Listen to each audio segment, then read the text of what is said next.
La Iglesia Roca de Luz Eterna de las Asambleas de Dios presenta su programa Retornándose al Dios vivo y verdadero. Esperando en este momento Dios toque su corazón por medio de su palabra. Y ahora pasamos al mensaje de la palabra de Dios. Con ustedes, el pastor Luis Palacio.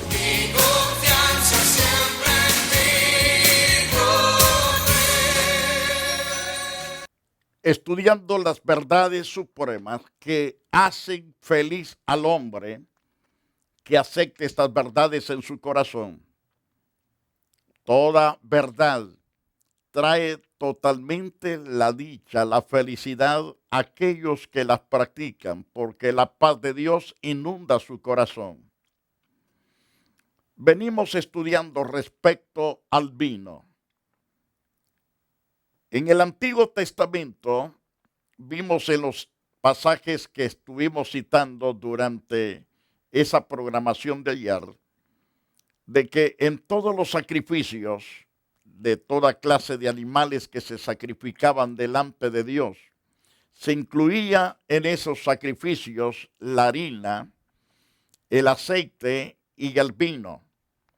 Por lo tanto, todo esto viene a ser parte para la gloria de Dios y que es olor grato para el Dios vivo y verdadero. Ahora, en la cena llamada la Pascua, también se dio por asentado de que se usaría el vino.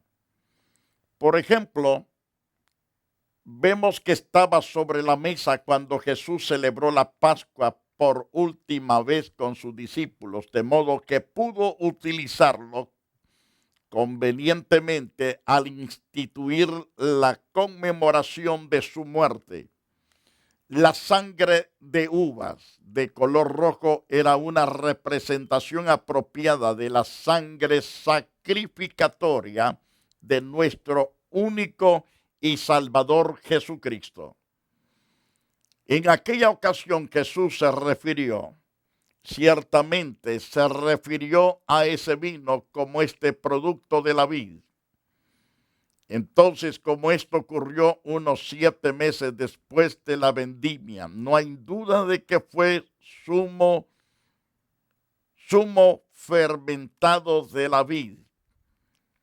Quiero llevarlos a Génesis 49:11 y después a Mateo 26, verso 18, Mateo 26, verso 27 al verso 29.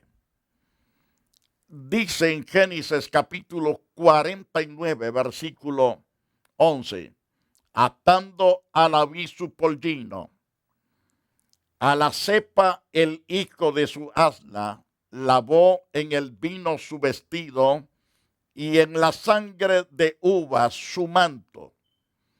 Todo esto viene a representar la sangre de Jesucristo en el favor de aquellos que en verdad creemos en el poder restaurador de nuestro Señor y Salvador Jesús. Pero según vemos en este interesante pasaje, aquellos que tienen sus Biblias abiertas o que están anotando, quiero que usted observe atando a la vid su pollino. En una vid estaba ciertamente ese pollino amarrado, un burrito, y a la cepa el hijo de su asna lavó en el vino su vestido y agrega en la sangre de uva su manto.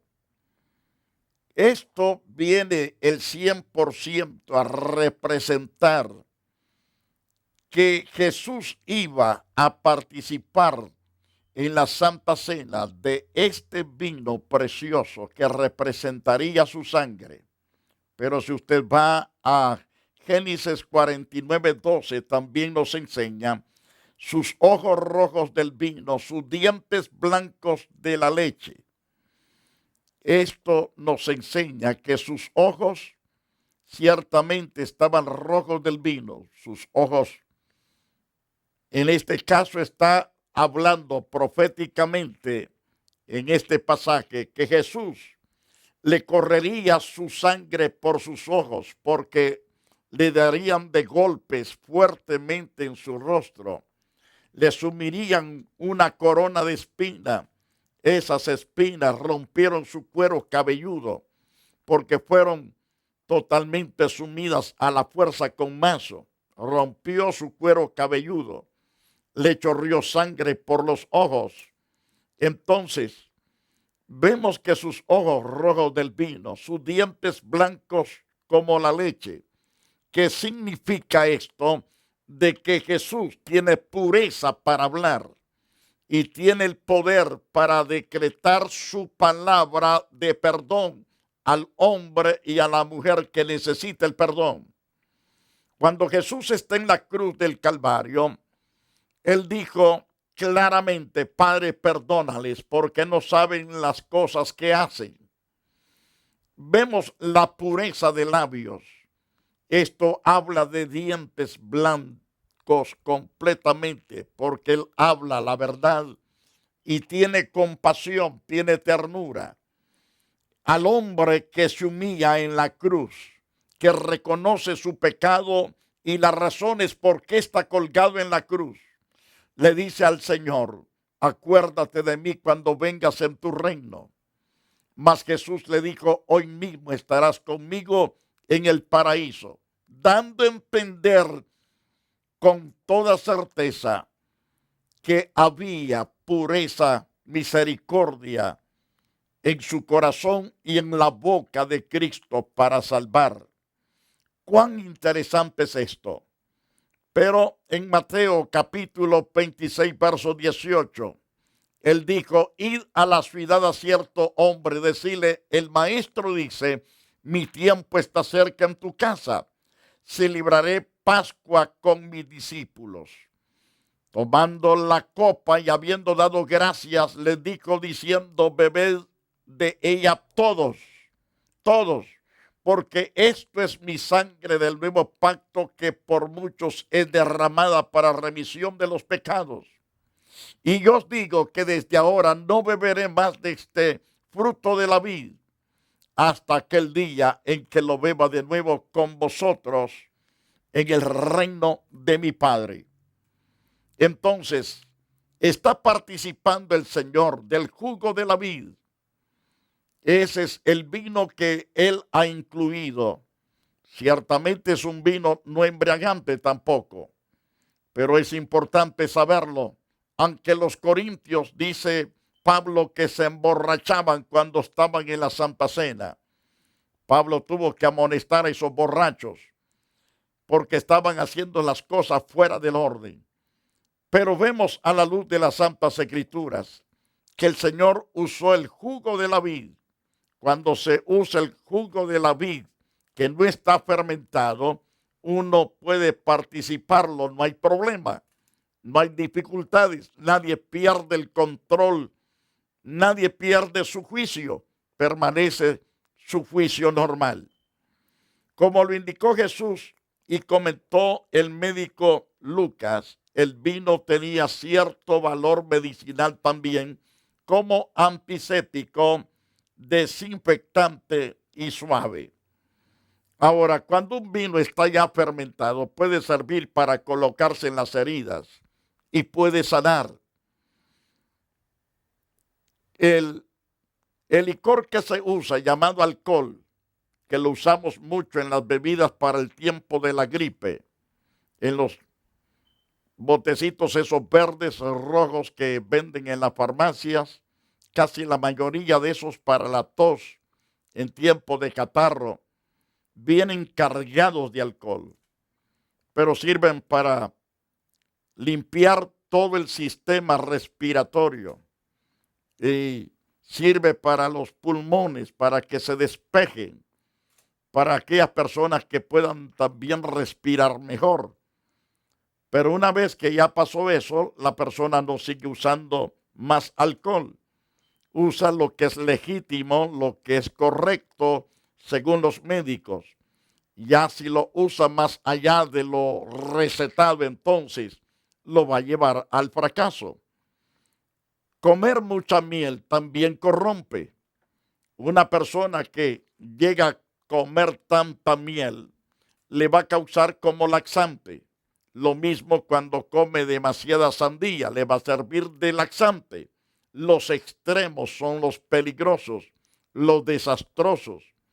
Pero si usted come sandía formalmente, usted no va a tener problema. Pero si usted es un abusador en la comida de sandías, créalo, y aunque no lo crea, le va a servir de laxante. Va a tener problemas. Puede ser terrible para usted por haber abusado tanto de ese fruto. Ahora lo mismo es con la miel. La miel es sabrosa, pero si se participa demasiado, crea con toda certeza que va a ser un laxante bien fuerte, que no se va a contener, porque el abuso lo lleva al desastre. Lo mismo pasa con los que son borrachos. No se quedan con una pequeña copita, sino que agarran vasos, botellonas, hasta ponerse barrigones de tanto vino. Eso es lo que ha llegado a muchos a llevarlos hasta el mismo infierno. Muchos están bajo tremenda condenación por ser abusivos del alcohol, ser abusivos de los vinos. Ese es el desastre. En Lucas capítulo 10, verso 34, nos dice el doctor Lucas: acercándose, vendó sus heridas y echándole aceite y vino, y poniéndole en su cabalgadura, lo llevó al mesón y cuidó de él.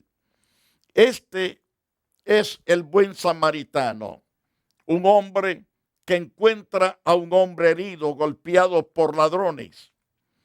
Lo ve herido, se compadece de él, y acercándose a ese hombre que estaba herido, dice la Biblia en Lucas 10, 34, vendó sus heridas, es decir, cerró sus heridas con alguna venda, y encima de eso puso aceite y vino, y poniéndolo en su cabalgadura, lo llevó al mesón para que el mesonero cuidara de ese hombre al cual ya le había dado los primeros auxilios.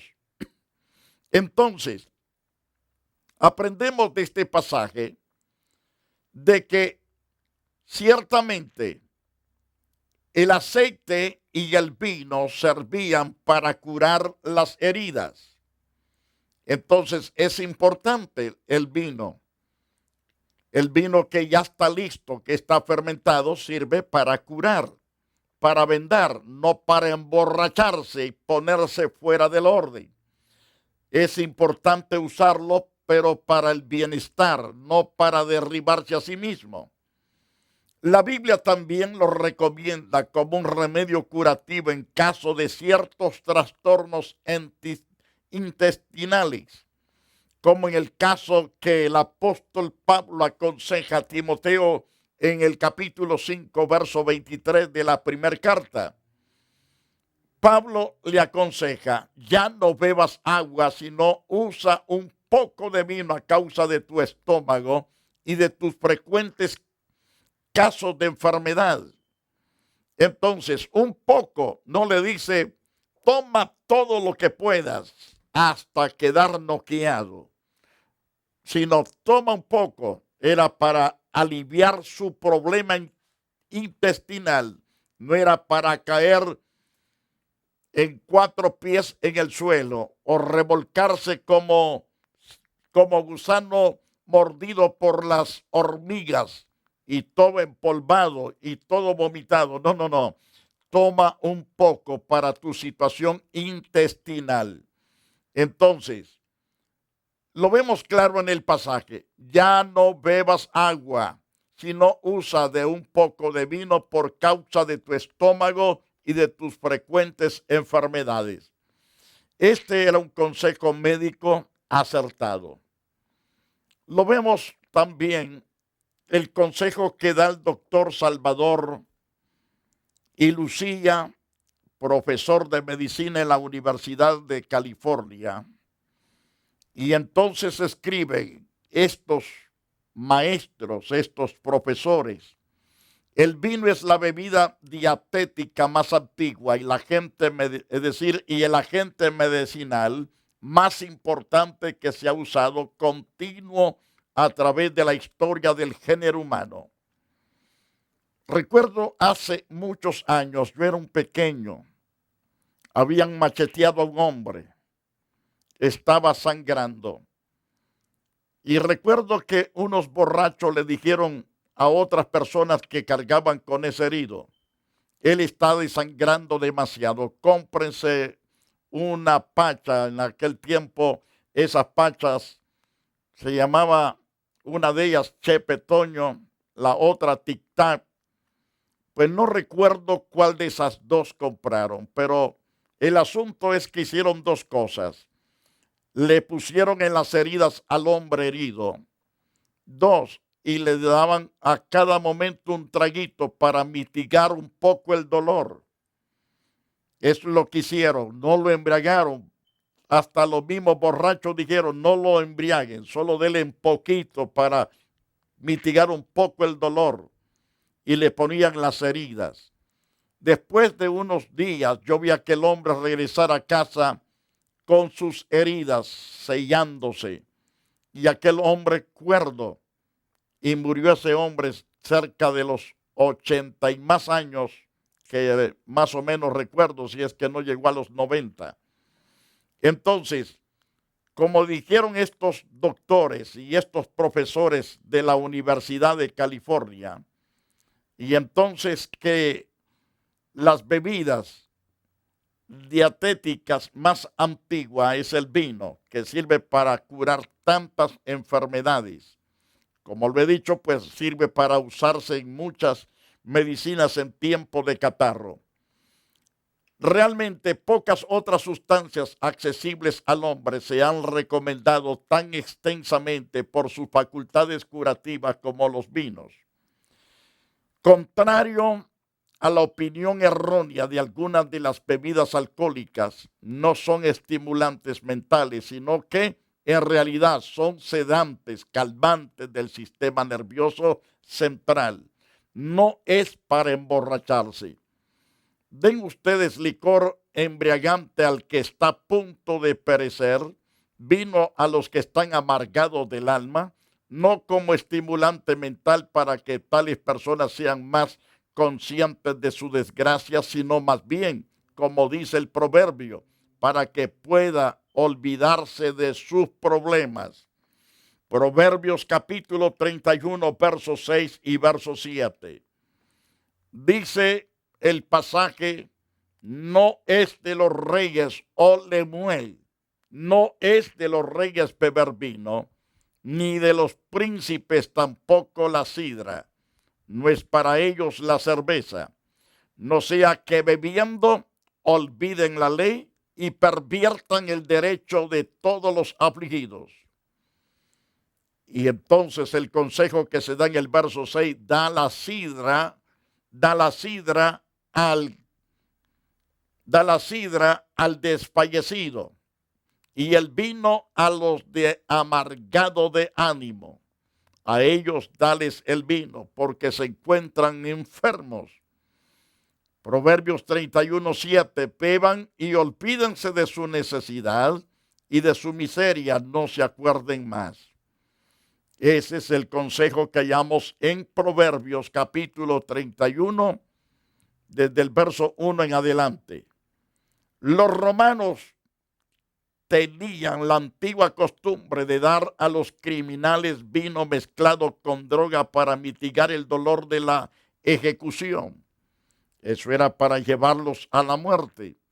Quizás esta es la razón por la que los soldados romanos le ofrecieron a Jesús vino mezclado con droga cuando le fijaron en el maestro, es decir, cuando lo clavaron en el maestro, al maestro nuestro Salvador en la cruz del Calvario.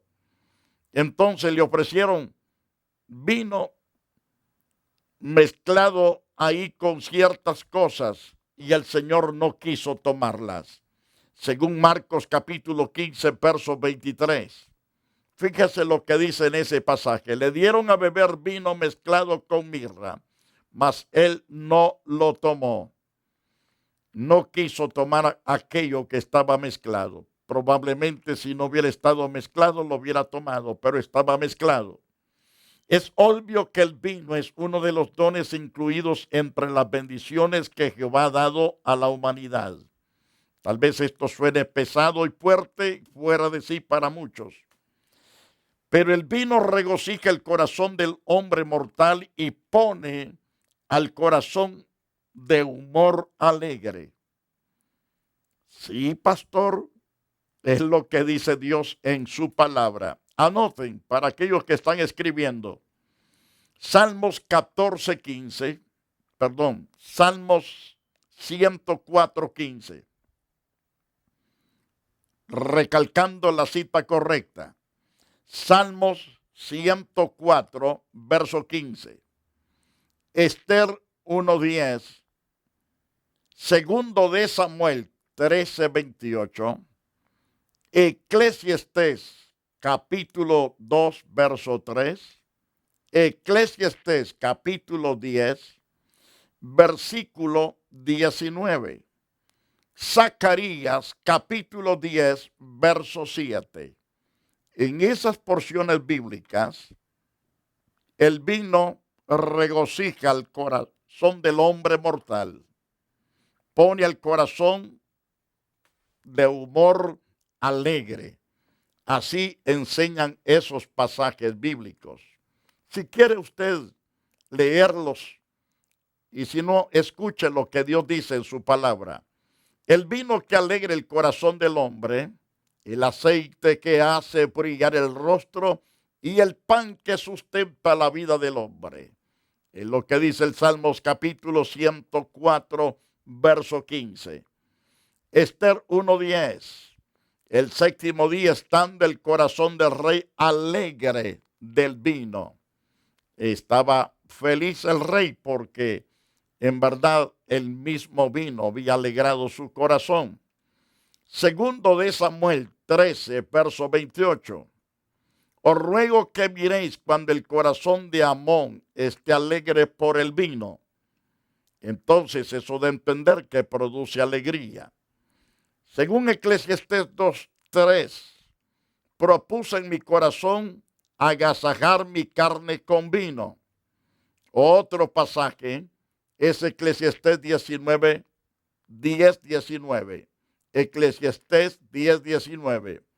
Por el placer se hace el banquete y el vino alegra a los vivos. No a los muertos, sino a los vivos. Zacarías capítulo 10, verso 7. Se alegrará su corazón como a causa del vino. Sus hijos también verán y se alegrarán. Su corazón se gozará en Jehová. Esto habla de personas cuerdas, personas que le dan honra, la gloria a Dios. Por consiguiente, Daniel, el profeta de Dios, no bebió vino mientras estaba en duelo, es decir, ayunando. No participó.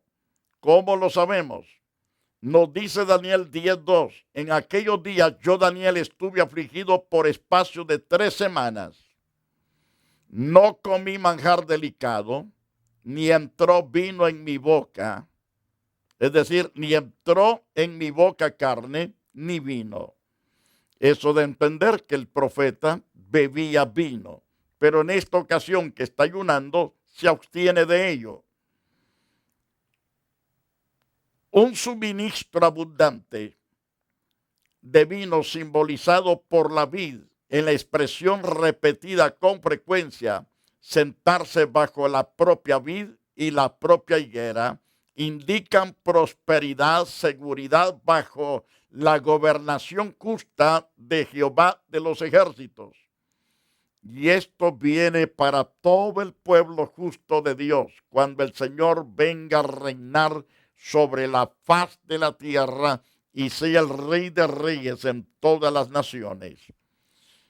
Voy a cerrar el programa de hoy con Primero de Reyes, capítulo 4, verso 25, Segundo de Reyes 18, 31 y Isaías 36, 16, Miqueas 4, 4, Zacarías 3, 10.